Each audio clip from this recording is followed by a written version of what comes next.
Welcome dear students and a very good morning all of you. स्वागत है आप सभी का आरएस सर के यूट्यूब चैनल पर। और यहाँ पर हम बात करते हैं सुबह 9:30 मैथ्स में एयरफोर्स एक्स वाई नेवी और एनडीए के लिए जो हमने मिशन 2021 आप लोगों के लिए चला रखा है। और उस मिशन 2021 की आज आपके पास क्लास नंबर 19 होने वाली है। और इस क्लास के अंदर हम जो डील करेंगे वो जो टॉपिक होगा वो होगा आपका बाइनोमियल थ्योरम। ठीक है, तो सारे के सारे बच्चे लाइव आ जाएं। उसके बाद में मैं स्टार्ट करता हूं आज का टॉपिक। आज का नया टॉपिक है, नया बिल्कुल फ्रेश टॉपिक अपन स्टार्ट करेंगे। तो फटाफट से मेरा विश्वास ये रहेगा, अनुरोध आप लोगों से ये रहेगा कि सारे के सारे बच्चे लाइव आ जाएं। उसके बाद में मैं स्टार्ट करता हूं आज का लेक्चर। ठीक है, बाइनोमियल थ्योरम अपन डिस्कस करेंगे और बाइनोमियल थ्योरम के अंदर फुल ऑफ बेसिक से लेकर हाई लेवल तक मैं आपको बिल्कुल डील करवा दूंगा। ठीक है, बेसिक से हाई लेवल तक। ठीक है, कितना भी लेवल का क्वेश्चन आ जाए आप एनडीए लेवल तक का सारा क्वेश्चन आराम से कर पाओगे। ठीक है, लेकिन उसके लिए जरूरी है कि पहले बेसिक चीजें आए जो मैं आपको आज की क्लास में डील करने वाला हूं।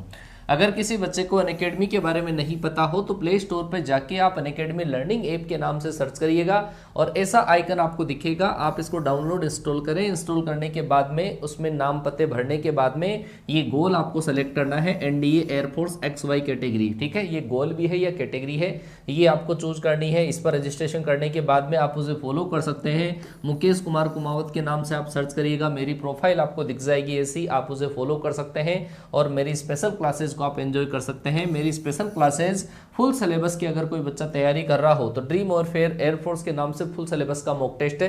बहुत ही शानदार उस टेस्ट का रिस्पॉन्स था। हाल फिलहाल तो मेरी क्लासें आ नहीं रही है लेकिन आप इनको देख सकते हो। ये आपके पास अगर किसी बच्चे को अनअकैडमी का प्लस का सब्सक्रिप्शन लेना हो तो 1 मंथ 3 मंथ 6 मंथ के चार्जेस आपके पास हैं। लेकिन अगर आप ये वाला कोड अप्लाई करते हो, आरएस सर लाइव कोड अगर आप अप्लाई करते हो तो इससे आपको इंस्टेंट 10% डिस्काउंट इन रेट के अंदर मिल जाएगा। आगे होगी बात समझ में। और यहाँ पर अगर प्लस का कोई बच्चा कोई कोर्स लेता है तो physics plus math plus English का जो कंप्लीट कोर्स है, कंप्लीट जो कोर्स है बिल्कुल सिस्टमेटिक वे में आप उसको ले सकते हैं। बेच कोर्स भी चलते रहते हैं बहुत सारे। ये वाला कोड, एक ही कोड को अप्लाई करने से आपको ये जो चारों सब्जेक्ट है वो आपको मिल जाएंगे।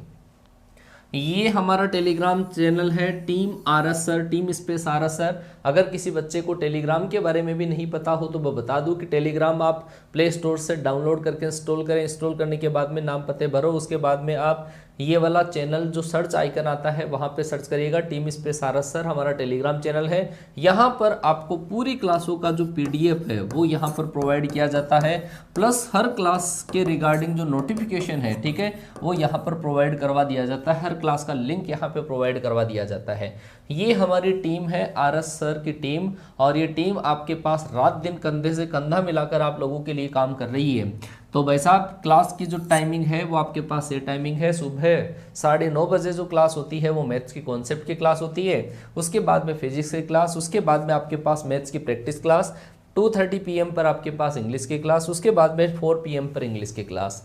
ठीक है, चलो जी आगे सारे के सारे बच्चे, अगर जो बच्चे क्लास के अंदर आ चुके हैं और अगर उनको लगता है कि यार वास्तव में सर का कॉन्फिडेंस जब अपर लेवल पे होगा तो भाई साहब कॉन्सेप्ट फूट फूट के निकलते हैं। अगर आपको लगे कि यार हम क्लास को शेयर करके सर को थोड़ा सा अप्रिसिएट कर सकते हैं, थोड़ा सा सहयोग कर सकते हैं, कंट्रीब्यूट कर सकते हैं कि उनका भी कॉन्फिडेंस अपर लेवल पे रहे, अगर 1% भी आपके दिल के दिमाग से अगर ये बोलता है कि यार वास्तव में सर अपने लिए फ्री में जब इतना करते हैं तो क्या एक शेयर अपन कर देंगे तो कोई नुकसान होगा, तो थोड़ा सा अगर आप इस चीज़ को सोचते हैं कि यार क्लास को शेयर करेंगे तो बिल्कुल आप क्लास को शेयर करिएगा और 1 घंटे तक बिल्कुल पेटी पेक होकर क्लास में बैठ जाइएगा।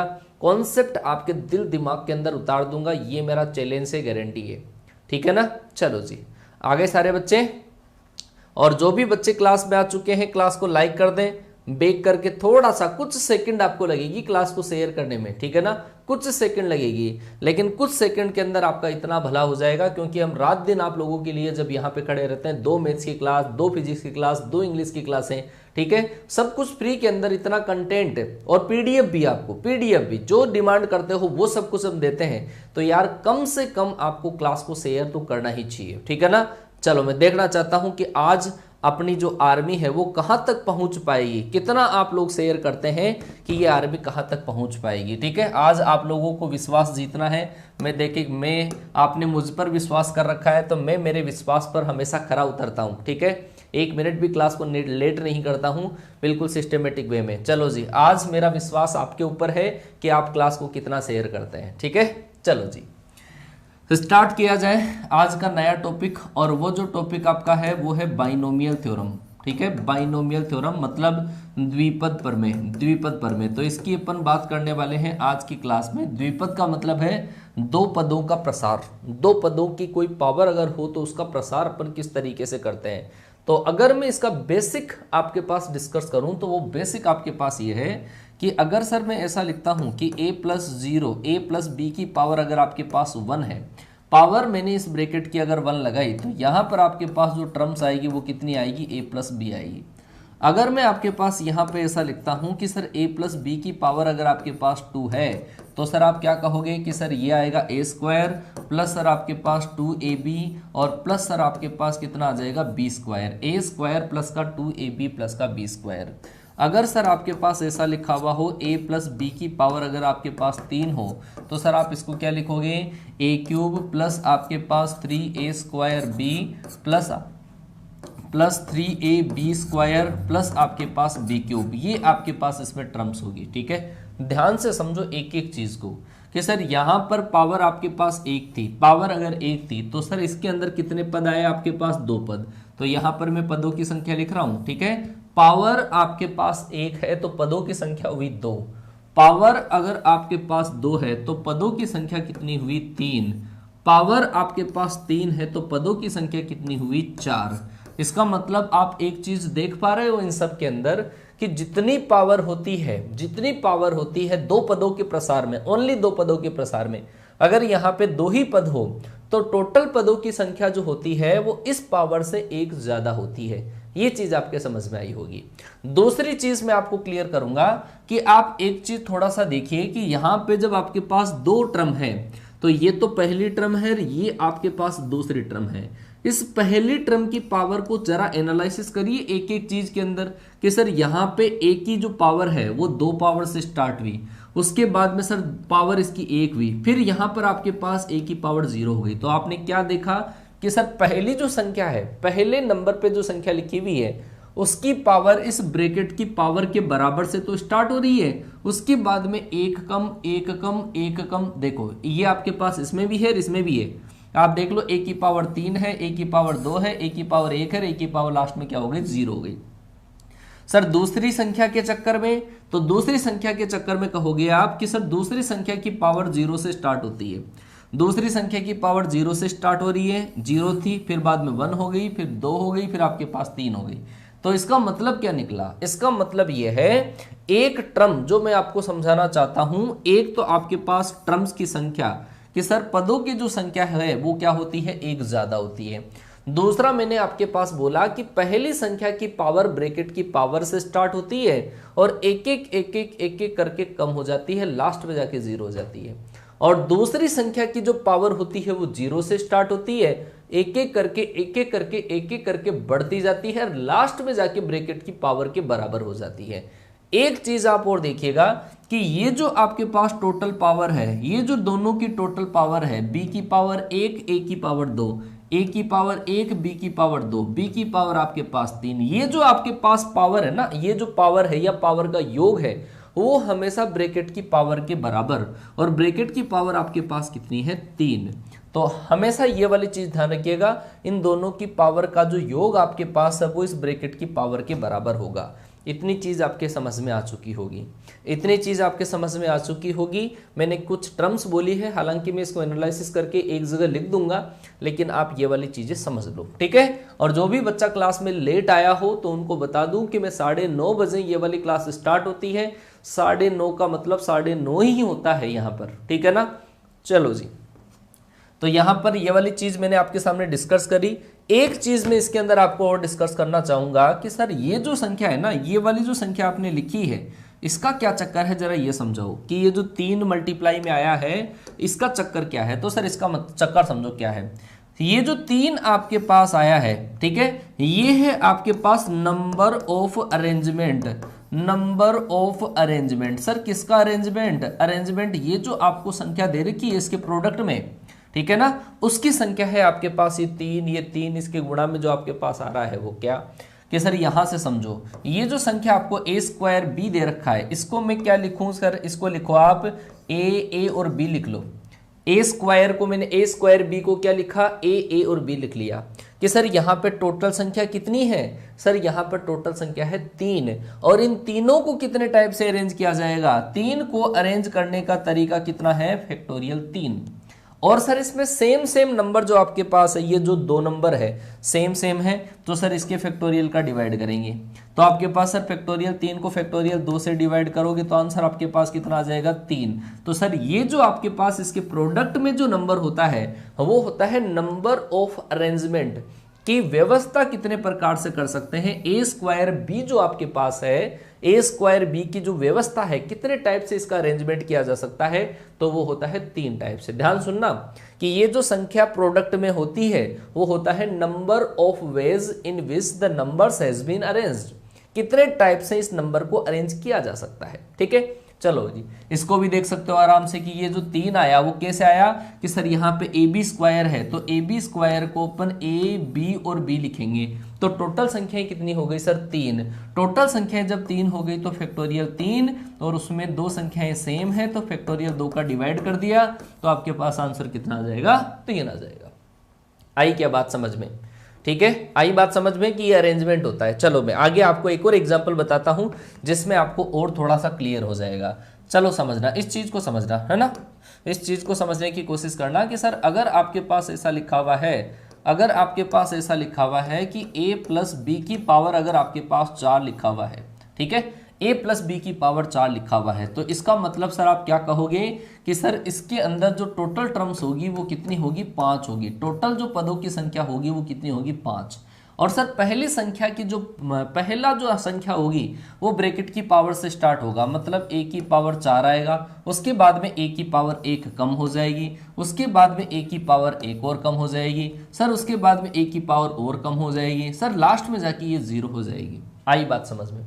सर दूसरी संख्या की पावर 0 से स्टार्ट होती है, दूसरी संख्या की पावर 0, दूसरी संख्या की पावर 1 बढ़ गई, फिर दूसरी संख्या की पावर 2 बढ़ जाती है, फिर उसके बाद में 3 हो गई, उसके बाद में 4 हो गई। इतनी चीज तो समझ में आ चुकी होगी आप लोगों के कि सर आपने ये कहा कि टोटल टर्म 5 होगी, पहली संख्या जो है उसकी पावर ब्रैकेट की पावर के बराबर से स्टार्ट होती है, और दूसरी संख्या आपके पास पावर 0 से स्टार्ट होती है और एक एक करके बढ़ती है। दूसरी संख्या की पावर बढ़ती है, पहली संख्या की पावर घटती है। सर इसके प्रोडक्ट में जो नंबर आएगा उसको नहीं लिखा आपने, तो वही मैं आपको समझाना चाहता हूं कि इसके प्रोडक्ट में जो नंबर आपके पास आएगा उसको लिखने का तरीका क्या होगा, कि इसके प्रोडक्ट में क्या आएगा वो समझो। कि सर यहाँ पे आपके पास 4 और 1 है, तो 4 और 1 को मैं थोड़ा जनरलाइज कर दूं कि सर ये जो लिखा हुआ है ना वो ऐसा लिखा हुआ है, b की पावर 0 छोड़ो आप, यहाँ पर आपके पास a की पावर 4 का मतलब a 4 बार है। इसको अरेंज करने का तरीका क्या होगा कि सर 4 को अरेंज करने का तरीका फैक्टोरियल 4, और ये चारों के चारों ही सेम है तो फैक्टोरियल 4 को फैक्टोरियल 4 से डिवाइड करोगे तो आंसर आएगा 1। तो सर इसके प्रोडक्ट में जो आंसर आपके पास आएगा वो 1 आएगा। आ गई होगी बात समझ में कि इनके प्रोडक्ट में जो यहाँ पे संख्या लिखी हुई होती है वो होता है कि इसको कितने टाइप से अपन अरेंज कर सकते हैं। जैसे मैंने एक को करके बताया, चलो आप देखिएगा दूसरे को कितने टाइप से अरेंज करेंगे। a³ b है, a³ b का मतलब a और b है, इसका मतलब आपके पास 4 टर्म है, और सर 4 को कितने टाइप से अरेंज किया जाएगा सर? फैक्टोरियल 4 से। और सर इसमें 3 संख्याएं क्या है? सेम है, तो फैक्टोरियल 3 का डिवाइड।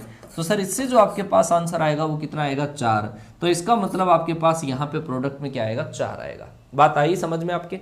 चलो जी आगे चलता हूं मैं। यहां पर इसके प्रोडक्ट में क्या आएगा, तो आप कहोगे कि सर a² है, इसका मतलब a और b है, इसका मतलब सर 4 टर्म है, और 4 टर्म को अरेंज करने के तरीके फैक्टोरियल 4, ये 2 सेम है तो फैक्टोरियल 2 का डिवाइड, ये 2 सेम है तो फैक्टोरियल 2 का डिवाइड। तो सर क्या बोला कि यहाँ पे आपके पास इसको अरेंज करने का तरीका कितना आएगा? 6। सोल्व करके देख लेना, 24 होता है, 24 में 4 का डिवाइड किया 6, ये 6 आएगा, इसके बाद में ये 4 आ जाएगा, और उसके बाद में ये 1 आ जाएगा। उम्मीद है इतनी चीज आपको समझ में आई होगी।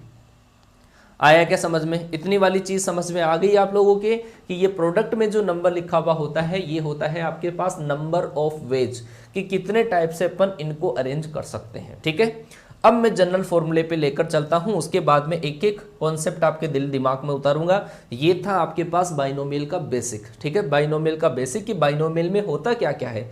एक बार फिर से रिमाइंड करा दूं कि बाइनोमियल के अंदर आपके पास जब यहाँ पे दो पद होते हैं और कोई पावर होती है तो इसके प्रसार में पदों की संख्या पावर से एक ज्यादा होती है। पहली संख्या जो आपके पास है, ये जो a लिखा हुआ है, इसकी पावर एक एक करके कम होती है, और दूसरी संख्या की पावर 0 से स्टार्ट होकर एक एक करके बढ़ती है। इन दोनों की जो पावर होती है वो हमेशा इस ब्रैकेट की पावर के बराबर आती है। जब तक यहाँ पर दोनों की एक एक पावर होती है तब आपके पास इन दोनों की पावर का योग इस ब्रैकेट की पावर के बराबर आता है। तो इतनी चीज आपको समझ में आ चुकी होगी बेटा। ठीक है ना? चलो जी, अब मैं आपको एक जनरलाइज वे के अंदर एक फॉर्मूला मेंशन कर देता हूं। ठीक है, और वो फॉर्मूला आप समझ के लिख लेना।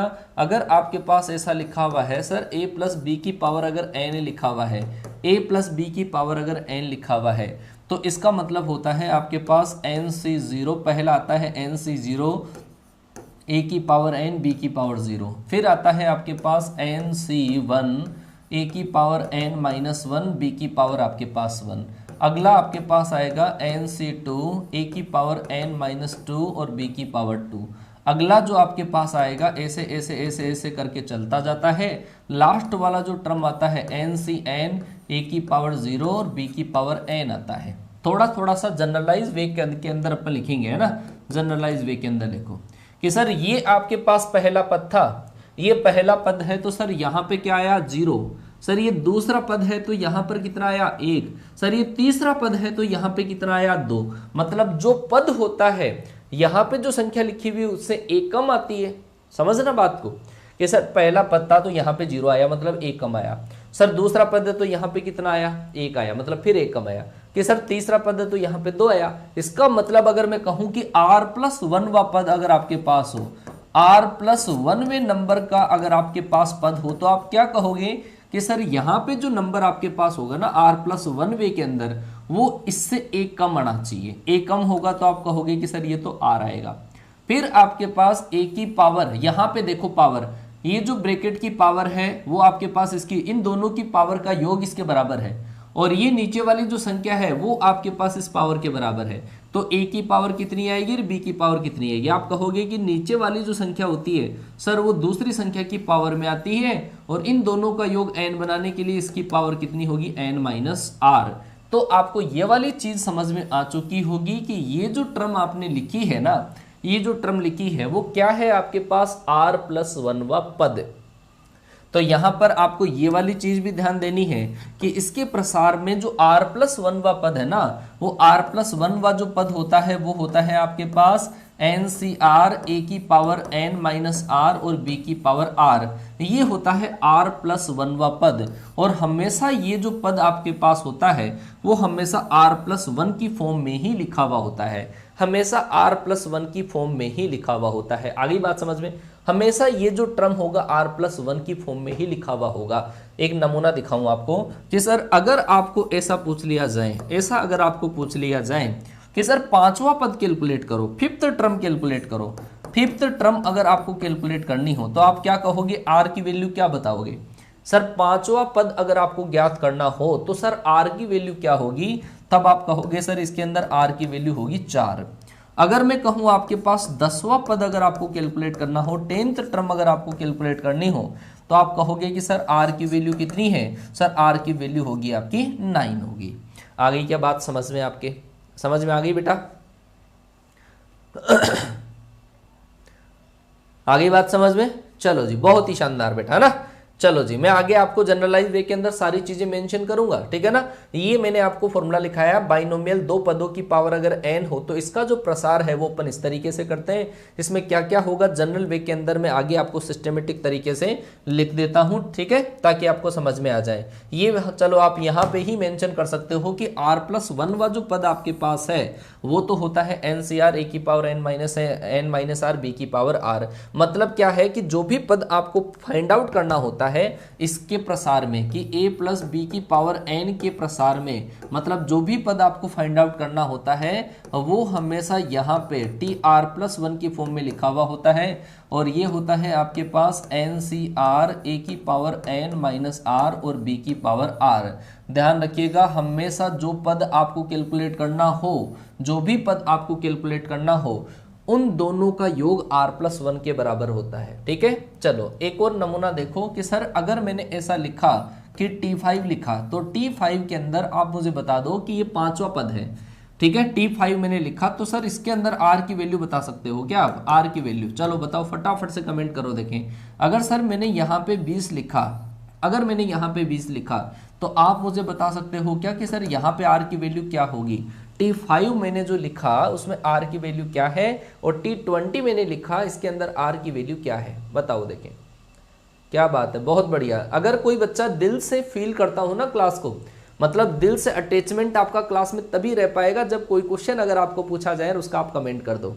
ठीक है, हाँ, मुझे यही रेस्पॉन्स चाहिए था कि सर यहाँ पे जो नंबर होता है वो r+1 होता है, हर बार r+1 होता है। इसका मतलब सर r की वैल्यू होगी 4, सर ये r+1 है तो r की वैल्यू कितनी होगी? 19 होगी।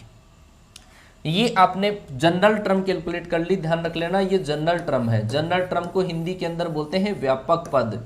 तो ये होता है आपके पास जनरल टर्म का फॉर्मूला, है ना, व्यापक पद का। दूसरी चीज, ये पहली चीज मैंने आपको बता दी, टोटल टर्म्स, इसके अंदर इसका जो प्रसार आपके पास है, उसके अंदर जो टोटल टर्म्स आपके पास है वो कितनी होती है? टोटल टर्म्स होती है सर n+1। टोटल जो टर्म्स होती है वो क्या होती है? n+1। दूसरी चीज, पहली जो आपके पास है फर्स्ट जो टर्म है, फर्स्ट टर्म कौन सी? ये वाली a है ना।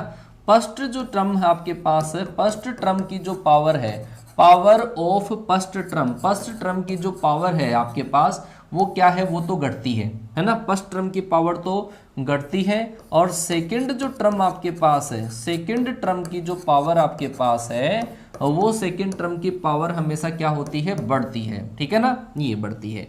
फोर्थ आपके पास, दोनों जो आपके पास फर्स्ट और सेकंड टर्म की जो पावर है, sum of power of first and second, sum of power of first and second, पहली और जो दूसरी संख्या है उसकी जो पावर का योग होता है वो हमेशा किसके बराबर होता है? ब्रैकेट की पावर के। और ब्रैकेट की पावर आपके पास कितनी दे रखी है? n दे रखी है। बात आई समझ में?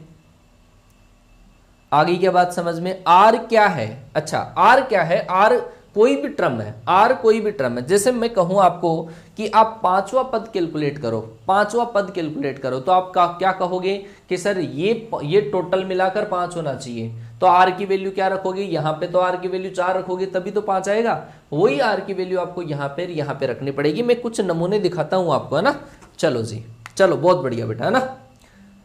चलो अब मैं आपको एक एग्जांपल देता हूं, उसी के अकॉर्डिंग थोड़ा सा अपन एक्सटेंशन करते हैं, प्रसार करते हैं। चलो बेटा, ऐसा आपके पास लिखा हुआ है 2x+3, है ना, उसकी पावर आपके पास 10 लिखा हुआ है। चलो जी, एक एक बच्चा मुझे कमेंट करेगा, एक एक बच्चा कमेंट करेगा। सबसे पहली बात, इसके अंदर आपको टोटल टर्म्स फाइंड आउट करनी है कि सर टोटल टर्म्स इतनी होगी। फटाफट से बता दो कि सर इसके प्रसार के अंदर जो टोटल टर्म्स आपके पास होगी वो कितनी होगी। ठीक है, फटाफट से कमेंट करो कि टोटल टर्म्स कितनी होगी। दूसरी चीज जो आपको पूछी गई है वो आपको ऐसा पूछ लिया कि सिक्स्थ टर्म फाइंड आउट करो, कि छठा जो पद है, ठीक है, सिक्स्थ टर्म वो आपको फाइंड आउट करना है, सिक्स्थ टर्म फाइंड आउट करना है। ये दो चीजें आपको कैलकुलेट करनी है। चलो बताओ कि सर टोटल टर्म क्या होगी, कि सर टोटल जब आपके पास यहाँ पे 10 है ना, तो इसका मतलब टोटल टर्म हमेशा n+1 होती है, कि सर टोटल टर्म जो हो जाएगी वो कितनी हो जाएगी, इसमें 11 हो जाएगी। टोटल टर्म कितनी होगी, 11 होगी। आ गई बात समझ में? ठीक है, फिर आपको सिक्स्थ टर्म पूछिए। ये मान के चलो बेटा, अगर आप जिस टीचर से पढ़ते हो और अगर आपको उस पर विश्वास नहीं है ना, तो जिंदगी में ऐसी कोई चीज नहीं है जो आपको, मतलब टीचर कितना भी ब्रिलियंट हो, आपको समझ में नहीं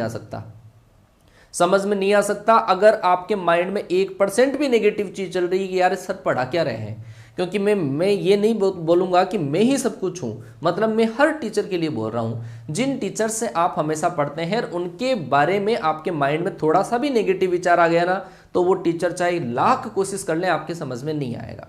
ये फैक्ट बात है, ये मेरे साथ में भी हो चुका है, आपके साथ में भी हो सकता है ऐसा। तो कोई भी बच्चा एक बार तो जब क्लास में बैठता हो तो नेगेटिव विचार लेकर नहीं बैठे, पहली बात, और नेगेटिव लेकर बैठे तो वो आए ही नहीं मेरी क्लास में, ठीक है ना, क्योंकि समझ में कुछ नहीं आएगा उसके।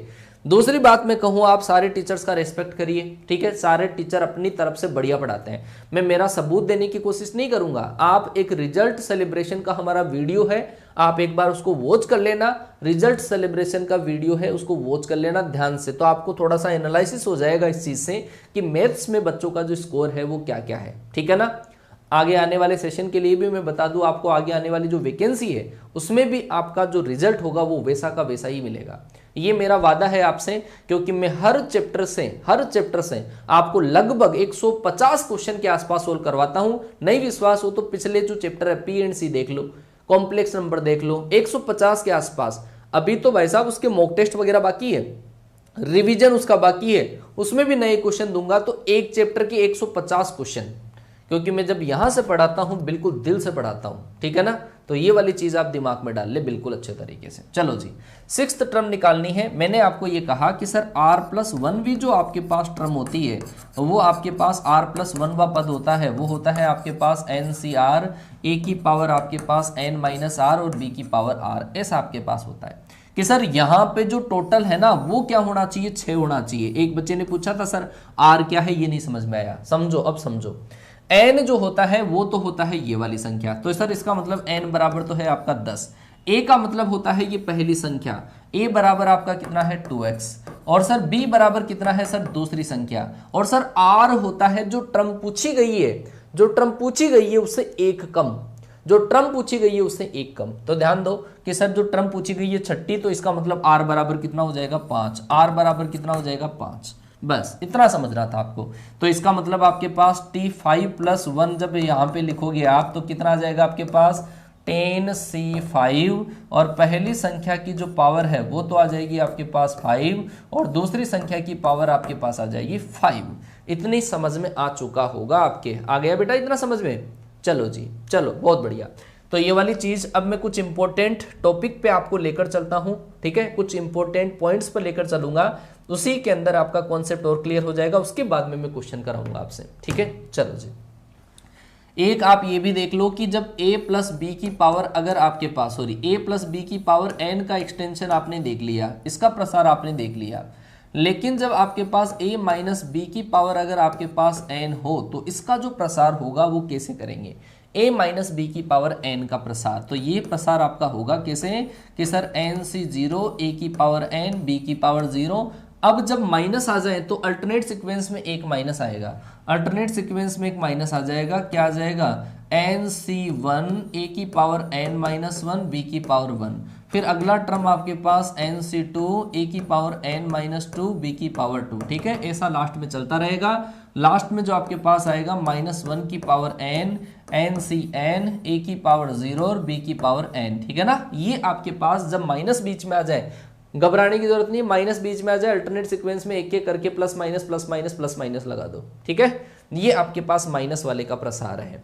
चलो अब मैं आपके सामने डील करता हूं कि अगर आपके पास सम इंपॉर्टेंट फैक्ट है, सम इंपॉर्टेंट फैक्ट बहुत ही कमाल की चीज है, सम इंपॉर्टेंट फैक्ट अगर बाइनोमियल थ्योरम से रिलेटेड अगर कहीं टॉपिक से क्वेश्चन आता है तो वो ये इस सम इंपॉर्टेंट फैक्ट से आ जाएगा, और ये मेरा बहुत, मुझे इस पर विश्वास है पूरा का पूरा कि सम इंपॉर्टेंट फैक्ट में से एक सवाल जरूर बनता है, और इस चैप्टर में से जहां से सवाल बनता है 90% सवाल इसी इंपॉर्टेंट फैक्ट से ही बनेगा।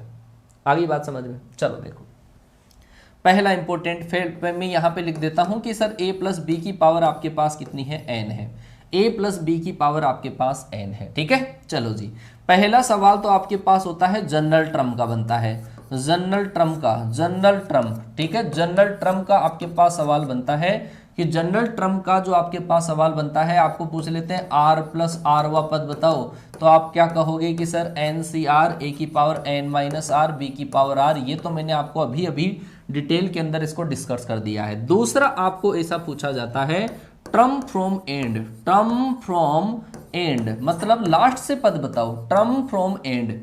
इसके दो कॉन्सेप्ट है सर, है ना। अगर आपको लास्ट से पद पूछ लिया जाए, आप जैसे मान लो कि मैं थोड़ा सा बेक लेकर चलूं तो आप समझो कि सर अगर आपको ऐसा पूछ लिया जाए कि ये इसका प्रसार है, इसके अंदर स्टार्टिंग से दूसरा बताओ, तो स्टार्टिंग से दूसरा की सर काउंट कर लेंगे, ये रहा। सर लास्ट से दूसरा बताओ, तो लास्ट से दूसरा क्या अपन पूरे टर्म थोड़ी लिखेंगे जिससे अपन इसके प्रसार में इससे जस्ट पहले वाला पद बता दें। तो लोचा तो है ना उस चीज के अंदर कि सर लास्ट से अगर कोई पद आपको पूछ लिया जाए तो उसका चक्कर इस तरीके से पड़ेगा। लास्ट टर्म, अगर आपको लास्ट टर्म पूछ ली जाए तो उसके दो चक्कर है। एक चक्कर है अगर आपको ऐसा पूछ लिया जाए एंड से अगर टर्म पूछ ली जाए, तो एंड से आरवी जो टर्म आपके पास होगी, यहां पे लिख देता हूं मैं ना, एंड से अगर आपके पास आरवी जो टर्म आपके पास होगी वो स्टार्टिंग से कौन सी टर्म होगी, वो स्टार्टिंग से होगी N minus R plus 2v पद। ये दोनों बराबर होते हैं। ये वाली टर्म जो आपके पास है एंड से, आरवी टर्म एंड से जो लास्ट वाली टर्म, लास्ट से आपके पास आरवी टर्म है, आप स्टार्टिंग से ये वाली टर्म कैलकुलेट कर लो तो आपके पास आंसर आ जाएगा। स्टार्टिंग से ये वाली टर्म कैलकुलेट कर दो, N minus R plus 2v term. कई बुक्स में आप देखोगे कि यहां पे सर आप ये बोल रहे हो कि यहां पे कई में तो +2 लिखा हुआ है, कई में +1 लिखा हुआ है। तो बेटा जब जिसमें +1 लिखा हुआ होता है ना, r+1 होता है उसके अंदर, अगर आपको स्टार्टिंग लास्ट से r+1 भी टर्म पूछी है तो वो होगी आपके पास n माइनस r+1, और ये होगी आपके पास कहां से, वो होगी आपकी स्टार्टिंग से। स्टार्टिंग से तो आपके पास n माइनस r+1v1 और लास्ट से। तो मेरा मानना यह है कि आप ये वाला जो है ना इसको याद मत करना, इसको याद मत करना, पहले वाले को याद मत करना, और ये वाला तरीका आपके लिए सेट बैठेगा। ये वाली लाइन आप याद रख लेना, ठीक है ना, एक ही लाइन के अंदर। इसको न तो लिखना कॉपी के अंदर, क्योंकि मेरे बच्चे कंफ्यूज होंगे, इस वजह से बता दिया मैंने तो कि सर यहाँ +1 होता है ना, +1 नहीं होता है, ये होता है। ठीक है, चलो एक इसका नमूना बताता हूं। नमूना देखो इसका कि सर अगर आपके पास ऐसा हो कि x+2 की पावर आपके पास हो 11, ठीक है, x+2 की पावर अगर आपके पास 11 हो तो आप ये बताओ कि सर लास्ट से या एंड से पांचवा पद, एंड से फिफ्थ टर्म जो होगी वो क्या होगी, एंड से फिफ्थ टर्म क्या होगी बताओ, एंड से फिफ्थ टर्म, ठीक है, वो कौन सी होगी, स्टार्टिंग से कौन से नंबर की टर्म होगी बताओ, एंड से 5वें नंबर, लास्ट से 5वें नंबर की टर्म, स्टार्टिंग से कौन से नंबर की टर्म आएगी वो बताओ, बोलो जी बताओ क्या होगा। एंड से फिफ्थ टर्म, लास्ट से जो फिफ्थ टर्म है वो स्टार्टिंग से कौन से नंबर की टर्म होगी बताओ। 7वें नंबर की टर्म बच्चे ने आंसर दिया, 8वें नंबर, 9th नंबर, क्या बात है, अलग अलग आंसर कैसे आया बेटा, अलग अलग आंसर कैसे आया बताओ। अगर कोई टर्म एंड से 5वें नंबर की टर्म पूछी गई है तो वो स्टार्टिंग से कौन से नंबर की टर्म होगी बताओ। हाँ क्या बात है, एक बच्चे ने पहले वाला कॉन्सेप्ट, मतलब मैंने पहले डील करवाया था वो कॉन्सेप्ट याद कर लिया, क्या बात है। मैंने आपको ये कहा कि सर अगर स्टार्टिंग से आरवी टर्म है ना, ये लास्ट से आरवी टर्म बराबर स्टार्टिंग से n minus R plus 2v term, ठीक है, तो आप कहोगे कि सर r बराबर यहाँ पे मैंने 5 लिख दिया और n बराबर कितना है सर 11 माइनस का 5 प्लस का 2, सर ये आएगा आपके पास 13 में से 5 गया तो सर कौन सा आ जाएगा 8वां, तो सर यहाँ पे आपको 8वां पद होगा। मतलब शुरू से तो आप 8वां पद कैलकुलेट करो और लास्ट से 5वां पद कैलकुलेट करो, ये दोनों बराबर ही होंगे। आगे क्या बात समझ में, एक कॉन्सेप्ट तो ये है इसका, है ना, एक कॉन्सेप्ट तो ये है। दूसरा कॉन्सेप्ट ये है कि अगर आप इस जमेले में ही नहीं पढ़ना चाहते हो कि सर ये फॉर्मूला याद नहीं रहेगा हमारे को, है ना, ये फॉर्मूला याद नहीं रहेगा, तो इसके लिए मैं लॉजिक सिखा देता हूं आपको कि अगर कोई दिक्कत नहीं है बेटा, अगर याद नहीं हो किसी बच्चे को कि ये वाला लॉजिक अगर याद नहीं हो तो इसी के अंदर मैं आगे आपको ये दिखा देता हूं कि अगर आपको ऐसा पूछा है ना a प्लस बी की पावर n, है ना, ऐसा पूछा है a प्लस बी की पावर n, और अगर आपको ऐसा पूछ लिया rth term r plus oneth term from end, ठीक है, फ्रॉम एंड, अगर आपको एंड से अगर कौन सी टर्म पूछ ली r प्लस 1v टर्म, तो कुछ नहीं करना आपको, केवल और केवल इन दोनों को इंटरचेंज कर दो विथ साइन, इसको इधर और इसको इधर भेज दो और कुछ नहीं करना। तो इसका मतलब आपके पास इसके अंदर b प्लस ए की पावर n के प्रसार में आप इसके प्रसार में r प्लस 1वां पद कैलकुलेट करो, आपका आंसर आ जाएगा, डेफिनेटली आ जाएगा। आ जाएगी बात समझ में, ठीक है। चलो एक नमूना दिखाऊं आपको, इसी का एक नमूना देखो कैसे अपन इसको काउंट करते हैं। आप फॉर्मूले से हो तो फॉर्मूले से याद कर लो, और नहीं हो तो कोई बात नहीं, आप इस तरीके से याद कर लो। जैसे मैं कहूं सर आपके पास ऐसा है 2x + 3 है ना, 2x + 3, और इसकी पावर आपके पास है 10, और आपको ऐसा पूछ लिया एंड से थर्ड टर्म कैलकुलेट करो, एंड से थर्ड टर्म कैलकुलेट करो। एंड से कौन सी टर्म कैलकुलेट करनी है? Third term. लास्ट से तीसरा पद याद करो। तो तरीका क्या है? एक तरीका तो मैंने जनरल कॉन्सेप्ट बताया, दूसरा तरीका है ना ये वाला तरीका क्या कहेगा कि सर लास्ट से अगर तीसरा पद कैलकुलेट करना है तो इन दोनों को इंटरचेंज करेंगे, इन दोनों को इंटरचेंज कर दो तो क्या आएगा? 3 + का 2x उसकी पावर 10। इसके प्रसार में लास्ट से तीसरा पद याद कर लो। लास्ट अब बोल जाओ अब, है ना, ये एंड वाला वर्ड है ना, इनको चेंज करने से एंड वाला वर्ड गायब हो जाता है। तो इसके प्रसार में आप क्या कर लो? थर्ड टर्म कैलकुलेट कर लो। इसके प्रसार में थर्ड टर्म कैलकुलेट कर लो। तो थर्ड टर्म के लिए फॉर्मूला क्या होगा सर कि सर r+1 लिखते हैं ना, तो ये होगा सर 2 + 1 = सर 10c2, और पहली जो संख्या है उसकी पावर तो होगी आपकी 8, और दूसरी संख्या की जो पावर होगी वो होगी आपकी कितनी? 2। ये बात आपके समझ में आई कि नहीं? बताओ फटाफट से। हाँ, एक तरीका तो ये है बेटा, ये तरीका है जब अपन इंटरचेंज करते हैं वो तरीका, ये वाला समझ में आया। इसमें फॉर्मूला याद रखने की जरूरत नहीं है। आपको एंड से पूछे तो क्या कर लो? इन दोनों को उल्टा कर लो और फिर स्टार्टिंग से ही कैलकुलेट करो, आंसर आ जाएगा। जो पहले करते थे वैसा ही।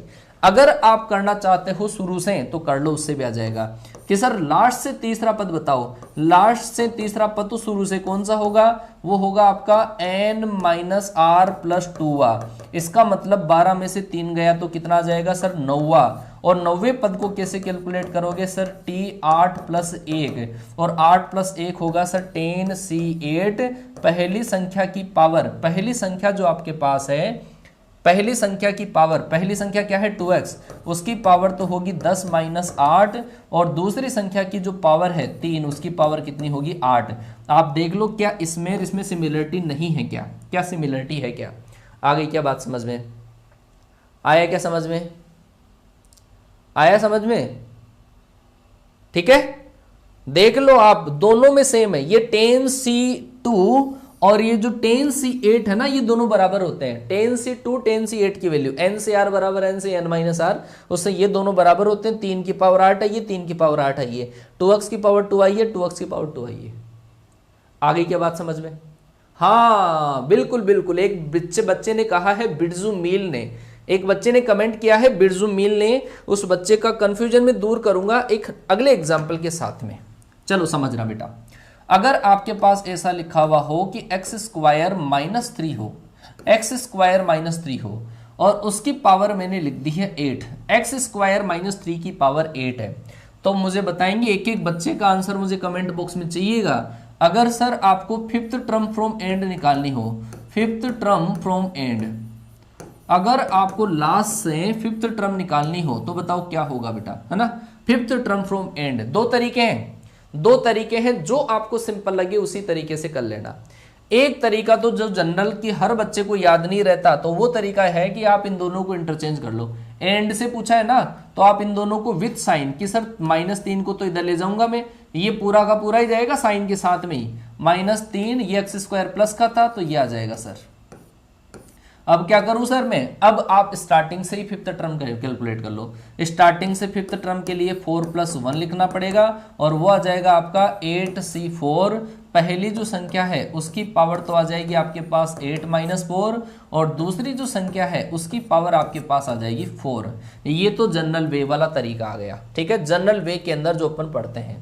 अगर आप ये कहें कि सर आप तो फॉर्मूले से बताओ कि टाइप नंबर 1 कि मेथड नंबर 1 तो आपके पास ये था, और मेथड नंबर जो सेकंड है वो आपके पास जो काम करेगा वो काम ये करेगा कि सर अगर आपको एंड से ये वाली टर्म आपको 5th टर्म एंड से चाहिए थी, तो स्टार्टिंग से कौन सी टर्म होगी सर? वो होगी आपकी n - r + 1, कि सर वो होगी स्टार्टिंग से कौन से नंबर की टर्म? 5वीं टर्म।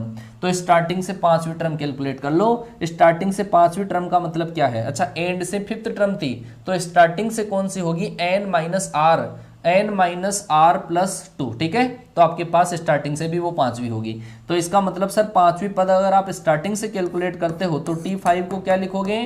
कि सर इसको लिखा जाएगा 4+1, तो इसका मतलब सर होगा 8c4। पहली संख्या है आपके पास x², उसकी पावर 4, और दूसरी संख्या है -3, उसकी पावर 4। देख लो बेटा, एक बार अगर समझ में आ जाए, ठीक है। आ गया क्या बेटा, समझ में आया क्या, आ गया समझ में? आप मुझे बता दो, अगर जिस बच्चे को दिल से छू लिया हो ना ये कॉन्सेप्ट, ये दोनों चीजें सेम है, ये दोनों चीजें सेम है, ठीक है ना। ये साइन के साथ में जाता है इधर। दिल से छू लिया हो तो यार एक बार जय हिंद कमेंट कर दो। शायद मेरे अंदर एनर्जी थोड़ी कम हो रही है आपका जय हिंद और कमेंट देखकर। चलो जय हिंद के बजाय एक बार एक अलग कमेंट, अगर दिल से फील करो, दिल से फील करो, तो एक बार कमेंट बॉक्स में मुझे चाहिए I love my parents, I love my parents, एक बार सारे के सारे बच्चे। और दिल से बेटा फील भी करना इस चीज को कि मेरे माँ बाप मेरी खुशी का इंतजार कर रहे हैं, क्योंकि मैं बार बार एक लाइन बोलता हूं, अगर आपको याद हो, कैसे हार जाऊं इस जंग में, कैसे हार जाऊं इस जंग में, मेरी माँ मेरी जीत का इंतजार किए बैठी है। तो उसके लिए एक लाइन में आपसे कमेंट करवाऊंगा, I love my parents, I love my parents, I love my parents, I love my parents. बेटा दिल से फील कर लेना। जिस दिन अगर आपने इस लाइन को दिल से फील कर लिया ना, ये एनर्जी, यही है आपकी एनर्जी। आपको काजू बादाम खाने की जरूरत नहीं है, एक लाइन है वही आपको एनर्जी दे देगा। चलो जी, ये मैंने आपको कैलकुलेट करवा दिया कि टर्म फ्रॉम एंड आपको कैसे कैलकुलेट करना है, ठीक है। एक और इंपॉर्टेंट फैक्ट पे मैं लेके चलता हूं आपको, और सर वो जो इंपॉर्टेंट फैक्ट है वो बहुत ही कमाल का है, बहुत कमाल का इंपॉर्टेंट फैक्ट है, समझना। अगर आपके पास x की पावर अल्फा और ±1/x की पावर बीटा, और उसकी पावर अगर आपके पास है n, x की पावर अल्फा ±1/x की पावर बीटा की पावर अगर आपके पास n है, तो अगर आपको निकालना हो कोफिशिएंट ऑफ, कोफिशिएंट मतलब गुणांक, कोफिशिएंट ऑफ x की पावर m, इसके प्रसार में x की पावर m का गुणांक अगर मुझे लाना हो, तो वो मैं किस तरीके से लाऊंगा? तो भाई साहब वो टर्म का पता होना चाहिए, ठीक है, कि वो टर्म कौन सी होगी।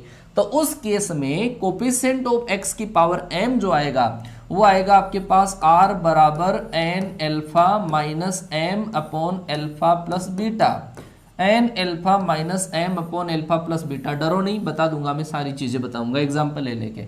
कोफिशिएंट मतलब गुणांक, x की पावर, इसके प्रसार में x की पावर m का गुणांक अगर लाना हो तो वो किस टर्म में आएगा? उस टर्म के लिए r की वैल्यू इस तरीके से कैलकुलेट करूंगा मैं। ये r की वैल्यू कैलकुलेट करिए, ध्यान रखना, अभी बताऊंगा मैं। चलो जी आगे चलता हूं। अगर आपको ऐसा आ जाए independent term from x, independent term from x, independent from x, अगर आपको x से स्वतंत्र पद पूछ लिया जाए, independent term from x, x से स्वतंत्र पद मतलब x की पावर 0 और x की पावर 0 m की जगह 0 जब पुट करोगे तो आप यहां पे r बराबर आपके पास कितना आ जाएगा?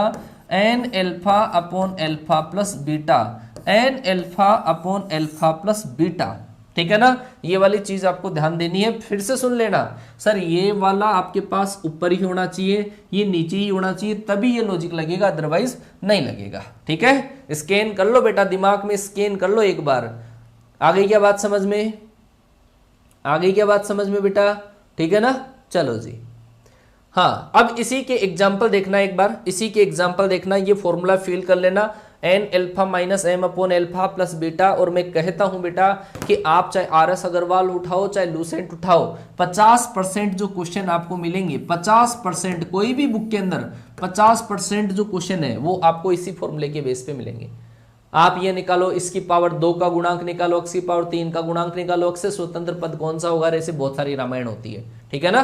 चलो जी, चलो जी, ये वाली चीज आपके समझ में आ गई होगी। अब मैं आपको आगे लेकर चलता हूं, ठीक है ना, आगे लेकर चलता हूं और इसी का एग्जाम्पल आपको फील करवाता हूं कि सर ये आपको किस तरीके से सेट करना है, ठीक है। एग्जाम्पल नहीं बोलते, अपनी लैंग्वेज के अंदर नमूना बोलते हैं। नमूना देखो भाई साहब क्या है कि सर अगर आपके पास ऐसा लिखा हुआ है x की पावर 4 और प्लस आपके पास 1 अपॉन x की पावर 3 लिखा हुआ है, और इसकी जो पावर है वो है आपके पास 10, x की पावर 4 प्लस 1 अपॉन x की पावर 3, उसकी टोटल पावर आपके पास 10 है, ठीक है। चलो जी, पहला मैं आपसे अगर ऐसा पूछूं कि x की पावर 2 वाला पद कौन सा होगा, x की पावर 2 वाला पद होगा या नहीं होगा, ये है। x की पावर 2 वाला पद या फिर x की पावर 3 वाला पद कौन सा होगा, x की पावर 2 वाला पद कौन सा होगा या x की पावर 3 वाला पद कौन सा होगा, या फिर मैं एक लिख देता हूं x की पावर 4 वाला पद कौन सा होगा, x की पावर 4 वाला पद, x की पावर 4 वाला पद, है ना, ऐसा। ठीक है, आगे तीन टर्म ये मैंने पूछा, कोई ना कोई तो आएगा, ये मन से लिखा है, हो सकता है सवाल में थोड़ी सी मिस्टेक आ जाए, है ना, कि x की पावर ये आपके पास कौन सा होगा।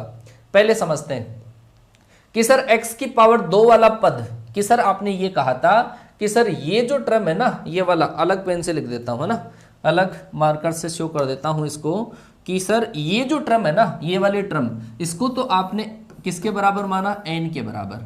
सर इसको आपने किसके बराबर माना, अल्फा के बराबर। सर इसको आपने किसके बराबर माना, बीटा के बराबर।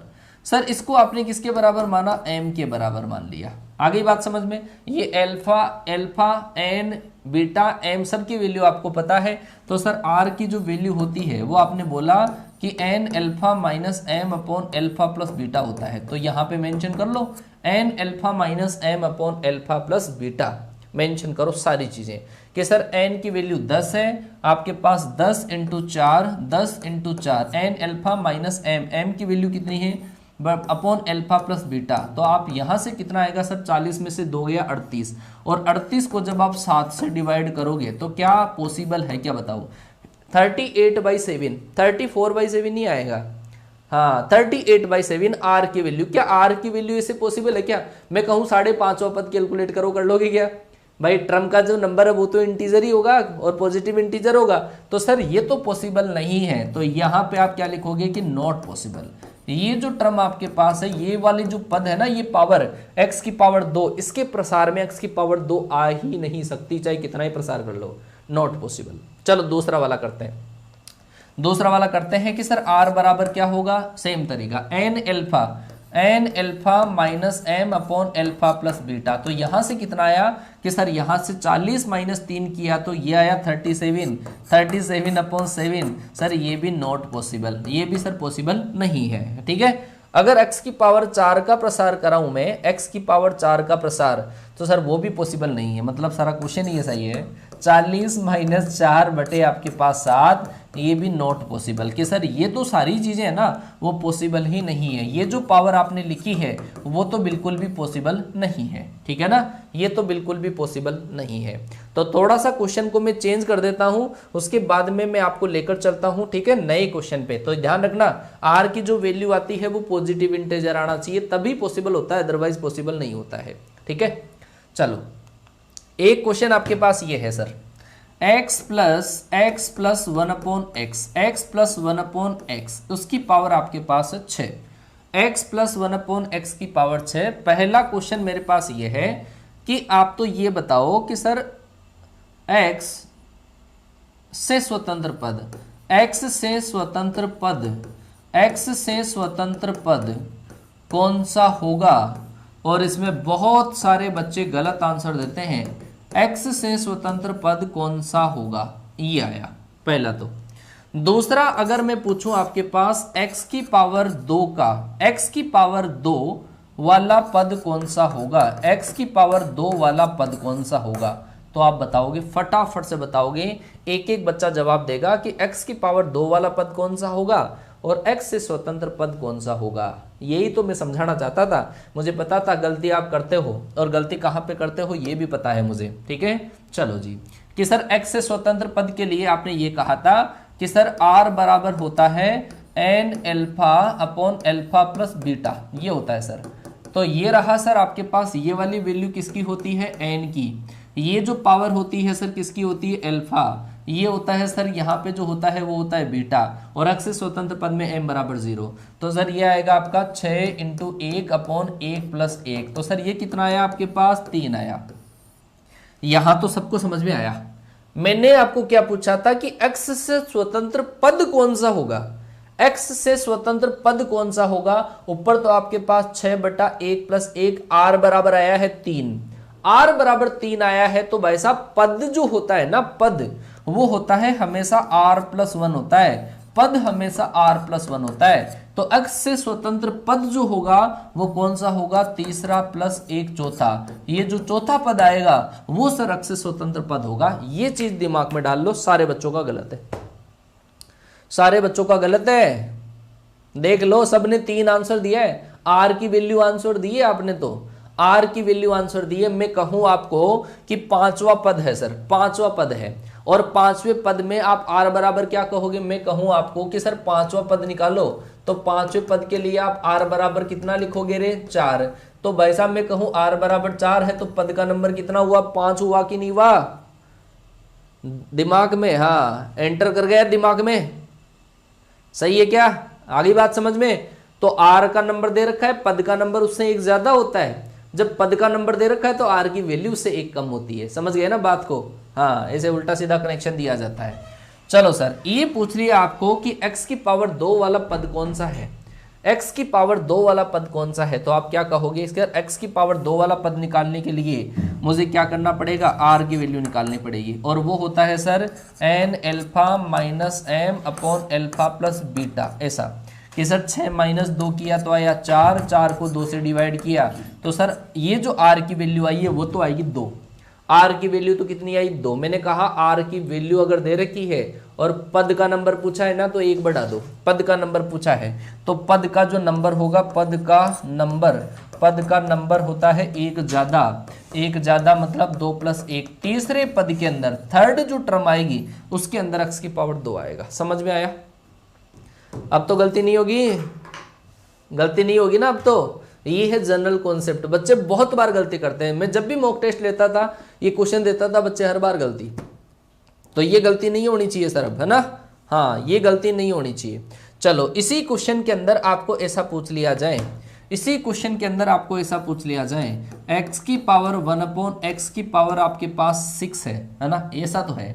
अगर आपको मैं ये पूछ लूं कि x की पावर 4 वाला पद बताओ जी, x की पावर 4 वाला पद क्या होगा जी, बताओ फटाफट से। x की पावर 4 वाला पद कौन सा होगा, और x की पावर 4 वाले पद का गुणांक, x की पावर 4 का गुणांक मतलब कोफिशिएंट अगर आपको पूछ लिया तो आप क्या कहोगे, सर x की पावर 4 का कोफिशिएंट क्या होगा और x की पावर 4 वाला पद क्या होगा, बताओ बताओ बताओ, फटाफट से बताओ। एक एक बच्चा दिल से फील करेगा और जवाब देगा, साथ में कनेक्टिविटी होनी चाहिए, क्योंकि अपन ऑफलाइन कई बच्चों ने छोड़ दिया। कई बच्चों के मेरे पास कमेंट आते हैं कि सर हम ऑफलाइन कोचिंग को तो छोड़ दिए आपके चक्कर में। तो बेटा जितना विश्वास आपने मुझ पे किया है ना, उससे मैं आपको 101% ज़्यादा ही दूंगा, ठीक है ना। आपने 100% विश्वास किया है, मैं 101% आपको प्रोवाइड करवाऊंगा, किसी चीज़ की कमी महसूस नहीं होने दूंगा बेटा।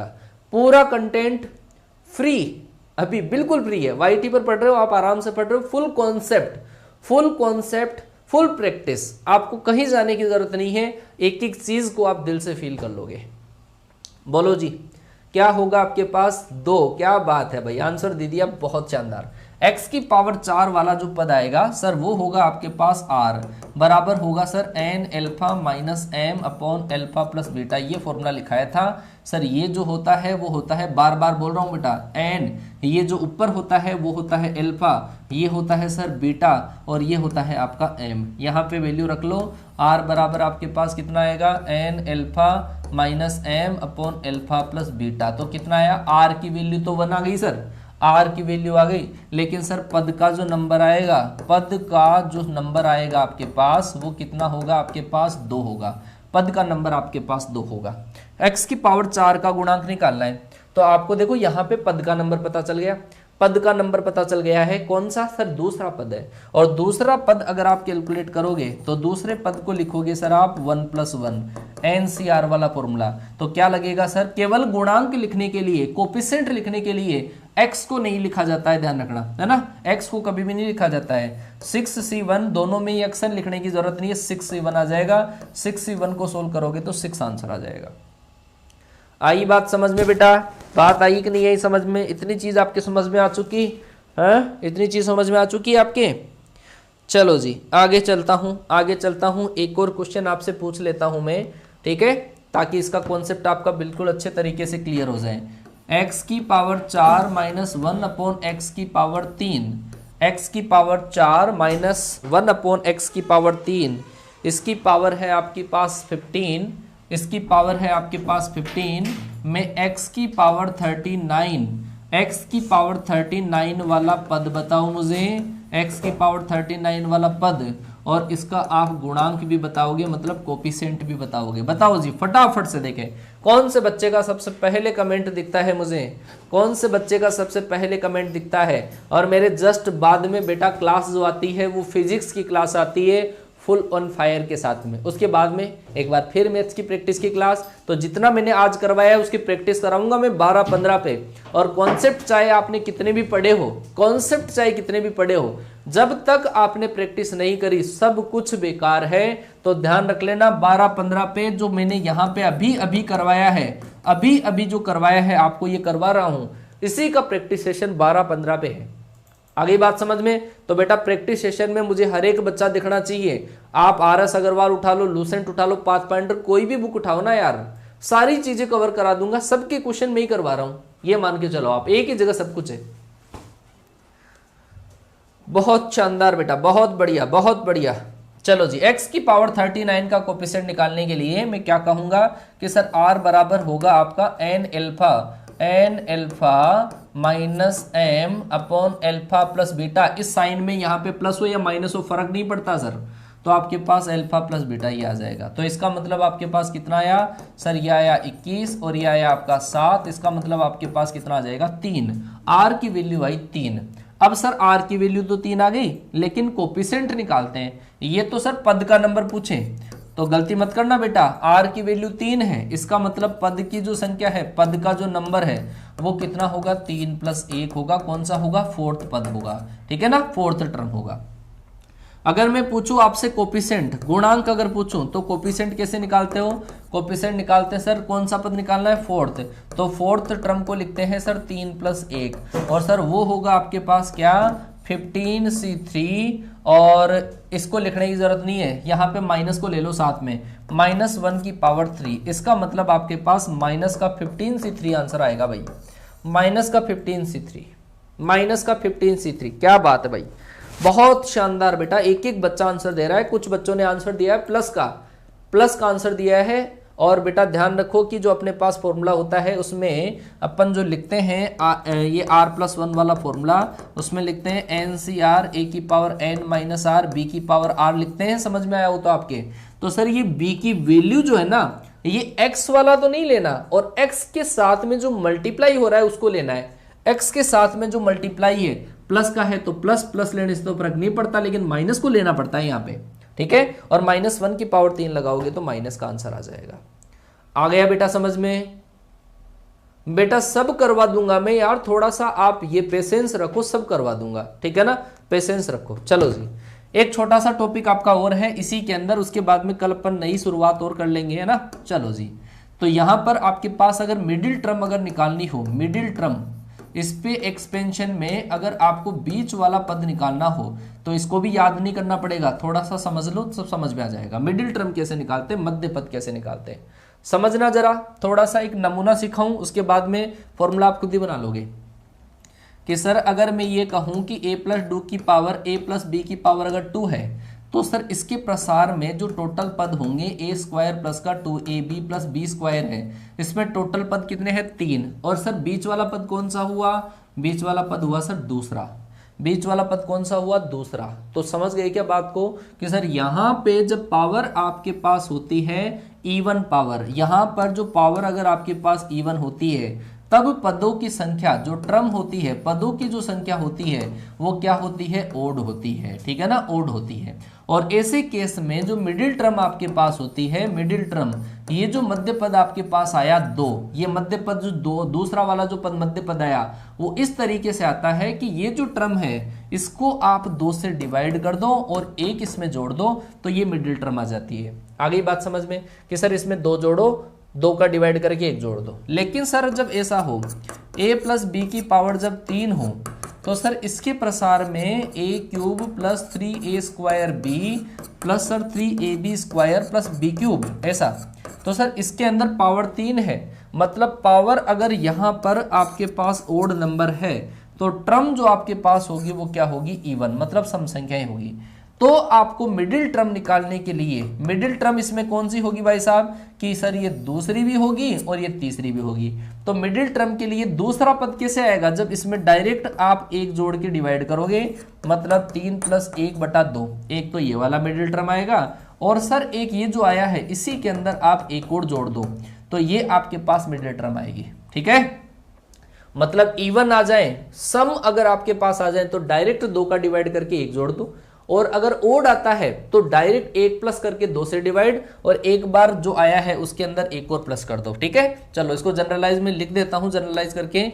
ठीक है, चलो जी, अगर आपके पास ऐसा है a + b की पावर अगर आपके पास n है, और n अगर आपके पास इवन नंबर है, इवन का मतलब समझ जाना, n का मतलब आपके पास n इवन मतलब सम संख्या है, n अगर इवन नंबर है मतलब सम संख्याएं हैं, तो ऐसे केस में जो मिडिल टर्म आपके पास होगा, जो मध्य पद आपके पास होगा, मिडिल जो टर्म आपके पास होगा वो क्या होगा, डायरेक्ट ही आप उसके अंदर क्या कर दो, 2 का डिवाइड कर दो और 1 प्लस कर दो। ये जो पद आपके पास आएगा n/2 + 1 वा जो पद आएगा वो आएगा मिडिल टर्म।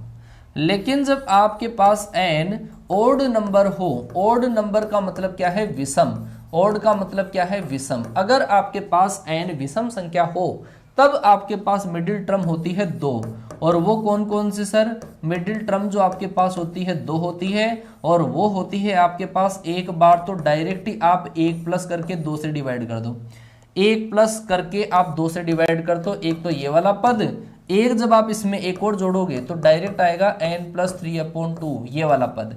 ये जो 2 पद होते हैं ये मध्य पद होते हैं। आ गई बात समझ में, आ गई क्या बात समझ में, क्लियर हुआ, हाँ जी, बहुत बढ़िया बेटा, डायरेक्ट लिख दिया मैंने। एक नमूना सिखा दूं आपको, उसके बाद में क्लास को एंड करता हूं मैं। अगर सर मैं ऐसा लिखूं, आपके पास x की पावर 2 और प्लस आपके पास 2, x की पावर 2 + 2, उसकी पावर अगर मैं लिखूं 10, तो इसके अंदर मुझे बता दो कि मिडिल टर्म कौन सी होगी, फटाफट से बताओ कि इसके अंदर सर मिडिल टर्म कौन सी होगी, फटाफट से एक बच्चा कमेंट कर देगा, सर इसके अंदर मिडिल टर्म क्या होगी। एक सर आपके पास मैं लिखूं कि x² - 1/2x ऐसा लिखा मैंने, उसकी पावर मैंने लिखी 7, तो इसके अंदर फटाफट से बताओ मिडिल टर्म क्या होगी, फटाफट से बताओ मिडिल टर्म क्या होगी। मैं एंड करूंगा क्लास को, है ना, मिडिल टर्म क्या होगी, बोलो बोलो फटाफट से। बहुत शानदार बेटा, बहुत बढ़िया, एक एक बच्चे का आंसर आया है कि यहाँ पर आपके पास सर इवन नंबर है तो डायरेक्ट सर आप 2 से डिवाइड कर दो और इसमें 1 प्लस कर दो, कि सर ये जो पद है ना ये आपका मिडिल टर्म होगा। और सर जब पावर ओड नंबर हो तो क्या, कि सर ओड हो तो 1 जोड़ के फिर 2 का डिवाइड, और आप 3 जोड़ के फिर 2 का डिवाइड। आ गई होगी बात समझ में। एक तो आएगा आपके पास 4th टर्म और एक आएगा आपका 5th टर्म, ये होगा आपका मिडिल टर्म। आ गई बात समझ में बेटा, आ गई बात समझ में, चलो जी, बहुत बढ़िया बेटा। चलो जी, अब मैं आपका देखना चाहूंगा कि क्लास के रिगार्डिंग आपका जो रिव्यूज है वो मुझे कमेंट बॉक्स में दिख जाए। आपका प्यार एंड सपोर्ट मुझे कमेंट बॉक्स में दिखना चाहिए, क्योंकि मैं जब यहाँ पे कॉन्सेप्ट डील कराता हूँ तो कॉन्सेप्ट में ध्यान नहीं दे पाता हूँ आपके कमेंट में। तो कोई भी चीज़ की अगर आपको रिक्वायरमेंट हो तो आप एक्स्ट्रा जिस चीज़ की रिक्वायरमेंट हो तो आप कमेंट कर दिया करो क्लास को सेव होने के बाद में, ठीक है। अब मिलता हूँ आपसे 12-15 पे मेरी क्लास आएगी प्रैक्टिस की, ये जो पढ़ा है उसकी प्रैक्टिस कराऊंगा। दूसरा मेरे जस्ट बाद में फिजिक्स की क्लास आने वाली है धमाकेदार अंदाज में, फुल एंड फायर के साथ में, विजुअल इफेक्ट के साथ में, ठीक है। तो एंजॉय करिएगा आप हर क्लास को। मिलता हूँ आपसे नेक्स्ट क्लास में, तब तक के लिए टाटा बाय बाय, जय हिंद। कमेंट जरूर करना वीडियो पे।